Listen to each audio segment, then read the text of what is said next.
The new season is here, so today I will be revealing the best 10 decks in Clash Royale. Keep watching till the end so you don't miss the best decks. Starting at number 10 is Splashard. This deck is one of the most consistent decks in the game, so it's safe to upgrade. The Valkyrie, Baby Dragon, Ice Wizard and Tornado are some of the best defenses in the game, and you have them all in one deck. You want to keep control of the game with your control cards and punish mistakes. If your opponent drops a heavy unit at the back, instantly punish them with a Barb Barrel and Graveyard. This deck is a control deck, so make sure to let your opponent push first, then counter push with the Graveyard.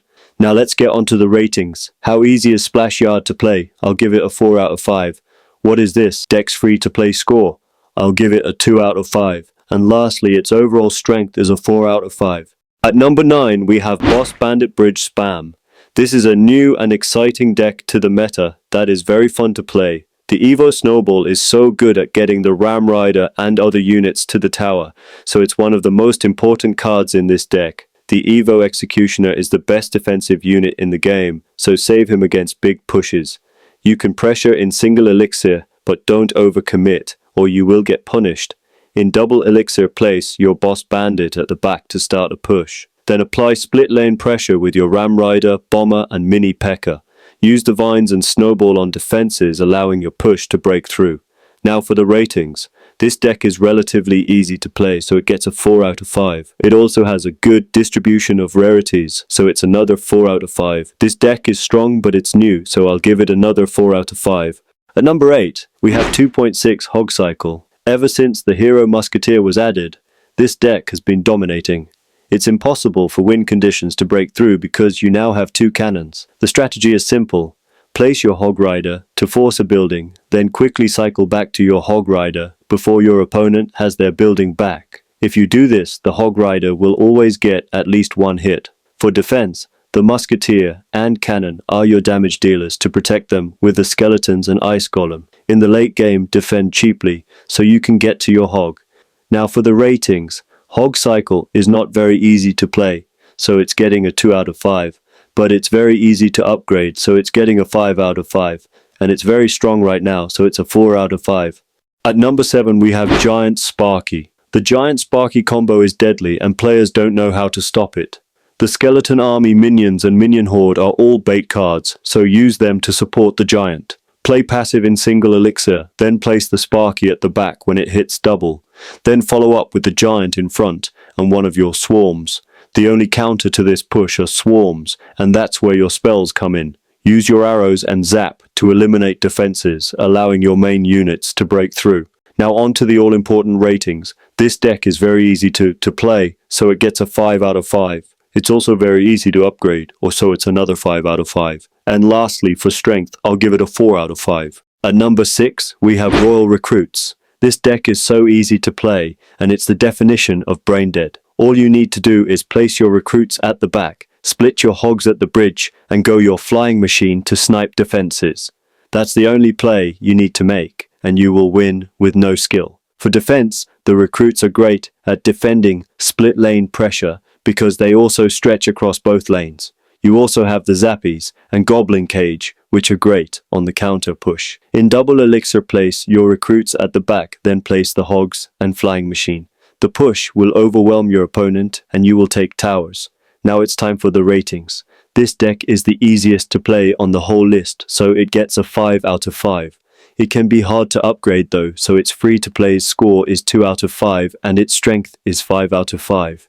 At number 5, we have Lava Hound Balloon. This deck is very strong because most players don't have enough air cards to counter Lava Loon pushes. For defense, you have the Evo Valkyrie, which is so strong.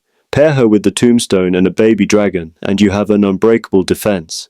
This deck is a beatdown deck, so play passive in the early game. In double elixir, place the Lava Hound at the back to start a push. Then follow up with your balloon and support cards and use your spells for any defenses. Opponents won't know what to do and you will take towers. Now for the ratings. This deck is very easy to play, so it's getting a 4 out of 5. But it can be hard to upgrade, so its free to play score is 2 out of 5. And lastly, its strength is 5 out of 5. At number 4, we have Classic Log Bait. Bait had been around since the beginning of Clash, so this deck will always be meta. The strategy is simple. Just bait a small spell, then push with the Knight and Goblin Barrel. Keep pressuring with the Princess Knight and barrels to get chip damage. This deck features the Inferno Tower, which deal with all the tanks in mid-ladder. If the game is close in the late game, you need to start rocket cycling. Getting that extra damage every 20 or so seconds can win you the game, so learn how to rocket cycle. Now for the ratings, Logbait does take some skill, so it's getting a 3 out of 5. However, its free-to-play score is 4 out of 5, and its overall strength is also 4 out of 5. At number 3, we have Golem Pump. If you can get to double elixir with this deck, you will automatically win. The combo of Golem, Electro Dragon, Lumberjack and Battle Healer is the most broken push, and opponents may as well give up. This deck is very expensive, so never push in single elixir, or you will lose the game. Instead, just defend and stack a few elixir collectors when you can. In double elixir, place your Golem at the back to start a push. Then follow up with the Lumberjack, Battle Healer, and the Electro Dragon. Use the Tornado to clump defenses so the Electro Dragon can kill them easily. Now for the ratings. This deck takes little skill to play, so that will be a 5 out of 5. But it's not super easy to upgrade, so it's a 3 out of 5 for free-to-play score. But this deck is very strong right now, so it's a 5 of 5. At number 2, we have Goblin Drill Magic Archer. The pros are going crazy over this deck right now, and I can see why. The Goblin Drill is a consistent win condition, and it will always get damage. You can also get damage with the Goblin Demolisher and the Magic Archer Tornado combo. In single elixir, defend cheaply and keep chipping away at the tower with the cards I mentioned before. For defense, use the Bomb Tower and Magic Archer to attack from a distance while the Skeletons and Knight soak up damage. In the late game, keep spamming your win conditions and you will slowly take their tower. Let's move on to these ratings. Easiness score is a 1 out of 5. Free play score will be 3 of 5, and its overall strength it's a 5 out of 5.